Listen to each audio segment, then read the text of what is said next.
Situation in Gaza and in the West Bank is getting worse and worse. And of course, yesterday there was a rocket, one assumes, that was fired from Lebanon that has killed 16, I think, children and teenagers in the occupied Golan Heights. And Israel's bound to respond. So maybe we've got a full-scale conflict with Hezbollah on, but in Gaza it's just the Israelis are making Palestinians who've already moved half a dozen times, even more, moving around as if it's a game. You know, oh, go to this area, Khan Yunis or Gaza City, and you'll there's a safe zone. And then no, Hamas is there, so you've now got to move somewhere else. They're starving. I speak regularly, every week, to a young girl who lives in Gaza City, and they decided not to move, you know, when the Israelis told them to. And even though the Israelis told them to move again just recently, they haven't moved. She has younger siblings, aged 7, 8.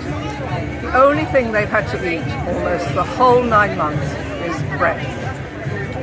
No fresh fruit, no fresh vegetables. There was a very short period when they had some fresh vegetables. And yet, you know, they're there. They're not going anywhere.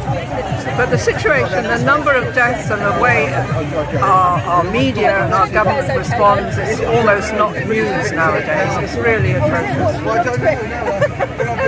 Maybe the Labour Party has shifted a bit because they've removed their objection to the ICC ruling on arrest warrants, and they've renewed their funding of UNRWA. Do we have hope in Kamala Harris in the States? She's been more outspoken than Joe Biden, but it's very small and incremental, and I cannot see the Labour Party changing its approach dramatically. But we are still here. There's another march, the 17th, I think, next Saturday. And look at this, and look at the fantastic attention. Yeah, it shows you what popular feeling is, doesn't it? Yeah. So we just have to carry on. Okay, well, you're doing a fantastic job. Thank you very much. My name is Mary Holmes, and I think every day, I know there are many actions we should take for Palestine, but the people there are starving.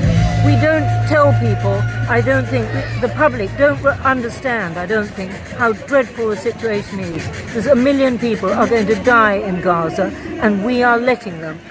Those people live on the Mediterranean shore. We should be taking boats of the food there and so on.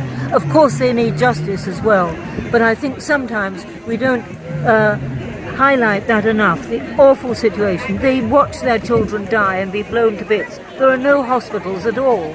I mean, of course people were sad when a hospital was bombed in Ukraine, but they have no hospitals at all virtually. So, I mean, we should do more explaining that situation to people, insisting the BBC cover it. That's what I want to say. Thank you. Thank you.